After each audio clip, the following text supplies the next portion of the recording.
नमस्कार, स्वागत है आपका न्यूज इंडिया में। मैं हूं आपके साथ उमंग माथुर और आप देख रहे हैं अपना उत्तराखंड। आइए बुलेटिन की शुरुआत करते हैं उत्तराखंड की कुछ प्रमुख खबरों के साथ। आपको बता दें कि भारतीय सैन्य अकेडमी में पासिंग आउट परेड में अंतिम पग पार करने के बाद 341 युवा अफसरों की टोली देश पर मर मिटने की शपथ लेकर भारतीय सेना का अभिन्न हिस्सा बनी।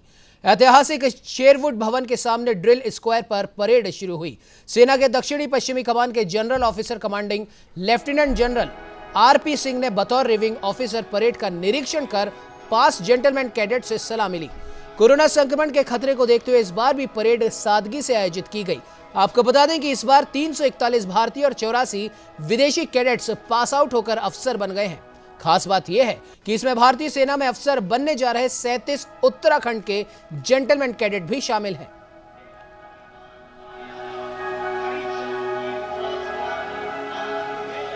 पिताजी 9 कुमाऊं में रिटायर्ड हवलदार त्रिलोक सिंह हैं और मेरी मदर होम मेकर हैं। मेरा एक छोटा भाई भी है जो अभी बीकॉम फर्स्ट ईयर में पढ़ रहा है। इसके अलावा खाली समय में मुझे माउंटेन बाइकिंग और डिफेंस रिलेटेड मैगजीन पढ़ने का मन करता है।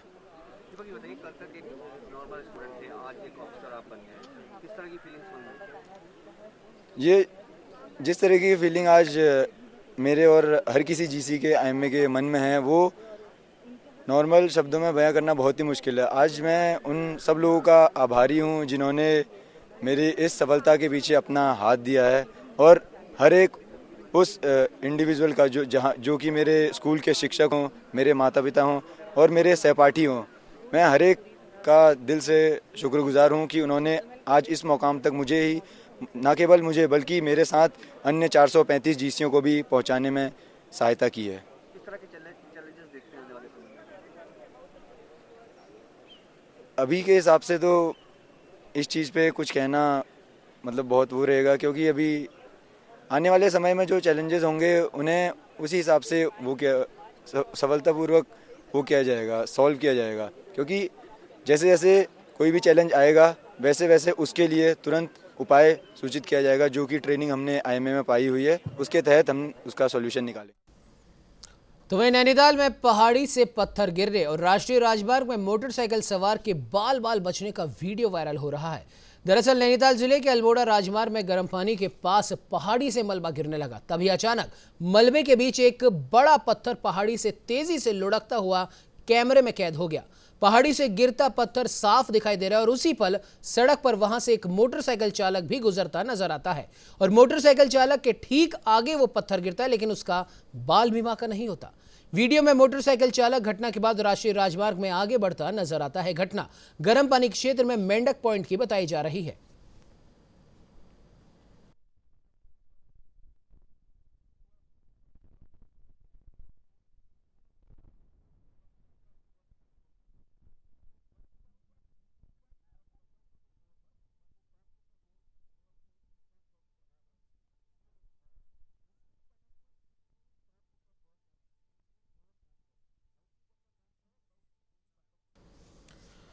तो वहीं आपको बता दें कि आईएमए में पासिंग आउट परेड में अंतिम पग पार करने के बाद 341 युवा अफसरों की टोली देश पर मर मिटने की शपथ को लेकर भारतीय सेना का अभिन्न हिस्सा बन गई है।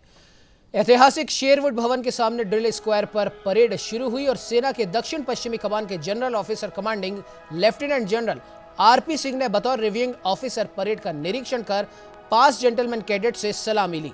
कोरोना संक्रमण के खतरे को देखते हुए इस बार भी ये परेड सादगी से आयोजित की गई।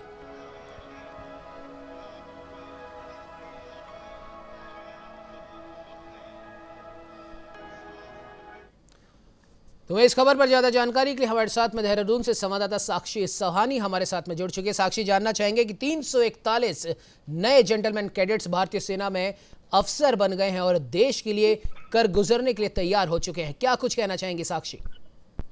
बिल्कुल उमंग, देखिए देश की सेवा के लिए 300 से ज्यादा जो कैडेट्स हैं वो देखा गया कि अब जो है शामिल हो गए हैं सेना में और साथ में शपथ ली है कि हाँ देश की सेवा करेंगे मर मिटने तक। मैं बता दूं उमंग की जिस तरीके से ये जो कैडेट्स हैं इसमें सबसे ज्यादा जेंटलमैन जो है वो उत्तर प्रदेश के हैं और इन सब ने जो है बाकायदा आईएमए में ट्रेनिंग की ली अवधि जो तय अवधि थी वहां तक और उसके बाद जो है इस ट्रेनिंग के बाद जो है अब उन्होंने शपथ ग्रहण कर ली है और अब जो है वो सेना का हिस्सा बन जाएंगे। जी उमंग।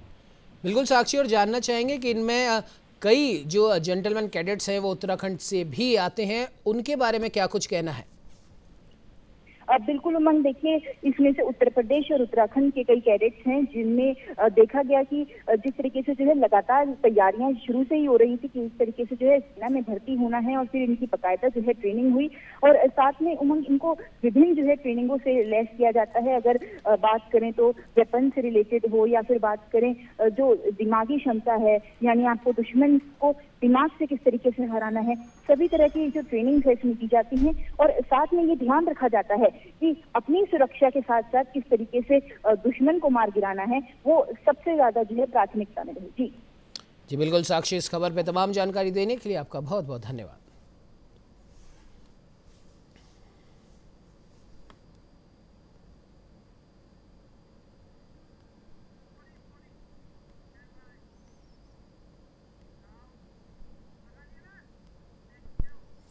चलिए बढ़ते हैं अगली खबर की ओर, जहां पौड़ी में मानव वन्य जीव संघर्ष की घटनाओं में लगातार इजाफा हो रहा है, जो कि वन विभाग के लिए एक बड़ी चिंता का विषय बनता जा रहा है। दरअसल 2020 से अब तक वन मानव वन्य जीव संघर्ष की घटनाओं में 40 व्यक्ति वन्य जीवों से अपना बचाव करते हुए इन हमलों में घायल हो चुके हैं, जिनमें सबसे अधिक हमले गुलदार द्वारा ही किए गए हैं, जबकि 5 लोग तो वन्य जीव संघर्ष के बीच अपनी जान भी गंवा चुके हैं, जिनमें गुलदार और भालू के हमले इन घटनाओं में प्रमुख रूप से शामिल हैं। ऐसे में साल दर साल पहाड़ों की विकट परिस्थिति के बीच मानव और वन्य जीव के बीच होता ये आपसी संघर्ष पहाड़ वासियों के लिए बेहद ही घातक सिद्ध होता जा रहा है। हालांकि वन विभाग का कहना है कि मानव वन्य जीव संघर्ष की घटनाओं को रोका जा सके, इसके लिए वन विभाग की टीम की ओर से हर संभव प्रयास भी किए जा रहे हैं।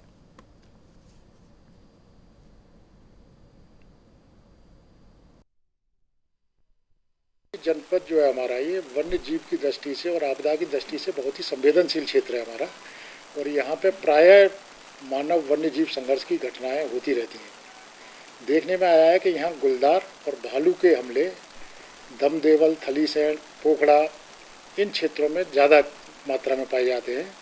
और जनवरी 20 से लेके अब तक लगभग 40 व्यक्ति वन्य जीवों द्वारा घायल किए गए हैं, और उन्हें नियमानुसार लगभग 6 लाख रुपए की धनराशि मुआवजे के रूप में भी दी गई है।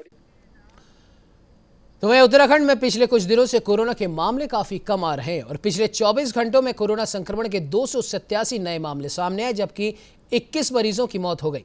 इसके अलावा 1614 मरीजों को ठीक होने के बाद घर भी भेज दिया गया है। स्वास्थ्य विभाग की ओर से जारी बुलेटिन के मुताबिक शुक्रवार को अल्मोड़ा में 13, बागेश्वर में 15, चमोली में 11, चंपावत में 26, देहरादून में 93, हरिद्वार में 44, नैनीताल में 7, पौड़ी में 9, पिथौरागढ़ में 37, रुद्रप्रयाग में 5, टिहरी में 13, उधम सिंह नगर में 6 और उत्तरकाशी में 8 नए मामले सामने आए हैं। प्रदेश में अब तक कोरोना के कुल मामलों की संख्या 3,61,153 हो गई है। इनमें से 3,15,235 लोग ठीक भी हो चुके हैं। तो वहीं अब प्रदेश में सक्रिय मामलों की संख्या घटकर 5,277 पर पहुंच गई है। राज्य में कोरोना के चलते अब तक कुल 6,909 लोगों की जान जा चुकी है।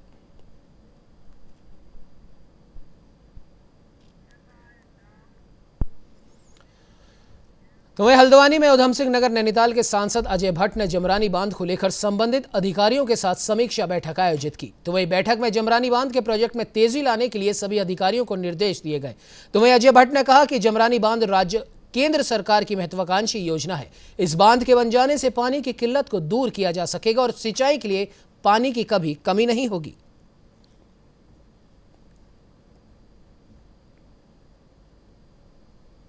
बांध हम सबका ड्रीम प्रोजेक्ट है, इसको जल्दी से जल्दी बनना चाहिए। इसके लिए लगातार हमारी बैठकें चल रही हैं, सारी चीज़ें हो गई हैं, कहीं पर कोई कमी नहीं है। और यहाँ पर कैचमेंट एरिया ट्रीटमेंट का पैसा आज नहीं, कम से कम 1.5 साल पहले यहाँ पर रिलीज भी हो गया है। सिर्फ एक प्रॉब्लम हो गई है कि हम किस तरह से अपने गाँव को पुनर्वासित करें। उसके लिए करीब 5 जगहों पर ज़मीनें भी देख ली गई हैं। अभी कहीं पर गाँव को पसंद नहीं आती है, कहीं लोगों को नहीं आती है।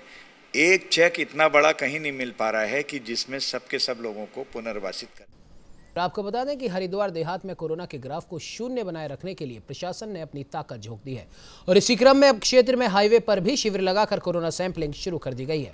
इस दौरान पुलिस लोगों को रोककर कोरोना की टेस्टिंग करा रही है और जो लोग टेस्टिंग कराने से इनकार करते हैं उनके चालान भी काटे जा रहे हैं। आपको बता दें कि लक्सर, खानपुर और सुल्तानपुर क्षेत्रों में स्वास्थ्य विभाग की टीम की ओर से हाईवे पर हर रोज 500 से अधिक लोगों के सैंपल लिए जा रहे हैं। इसके अलावा लक्सर CHC BRC कार्यालय पर भी प्रतिदिन 400 लोगों की कोरोना टेस्टिंग की जा रही है। हमारी बहुत बड़ी है। लक्सर में कई जगह बस स्टैंड, तिराया और बैंक और जितने भी सार्वजनिक प्लेस है हमारे, वहाँ पर भी हम लोगों ने टीम लगाई है। जहाँ भीड़ भाड़ वाले क्षेत्र हैं, सब्जी मंडी है, बॉर्डर है, रेलवे स्टेशन है और हमारे एंटीजेंस भी हो रहे हैं, तो हमारे नेगेटिव ही आ रहे हैं मोस्टली। और जहाँ तक बात है हमारा कि पब्लिक को कैसे समझाया, अभी सैम्पलिंग पे थोड़ा सा पैनिक हो रही है पब्लिक। 45+ हमारा कंटिन्यू चल रहा है और हमारी 3 वैन कार्य कर रही है कि जो वीडो हैं, किन्नर हैं, जो हैंडीकैप्ड लोग हैं, जो बुजुर्ग लोग हैं, जो नहीं निकल सकते, उन लोगों के लिए प्लान है कि उन्हें डोर टू डोर जाकर के वैक्सीनेट किया जाए।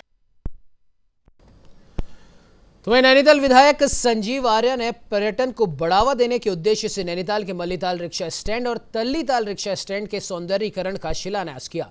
इसी कड़ी में पाइन्स और रूसी बाईपास में यातायात प्रबंधन के दृष्टिगत पर्यटक इंक्वायरी बूथ का निर्माण किया जा रहा है। इसके माध्यम से पर्यटकों के लिए police helpline, prepaid taxi services और पार्किंग व्यवस्था को केंद्रित किया जाएगा। तो वहीं रूसी बाईपास स्थित नगर के प्रमुख पर्यटक स्थलों में आने वाले पर्यटकों के लिए हाईटेक टॉयलेट्स का भी निर्माण किया जाना है। आपको बता दें कि वर्तमान में सरिता ताल में भी 31 लाख की लागत से निर्माण शुरू कर दिया गया है। पर्यटकों की सुविधा के लिए बनाए जा रहे सभी निर्माणों में कुमाऊं संस्कृति की झलक देखने को मिलेगी।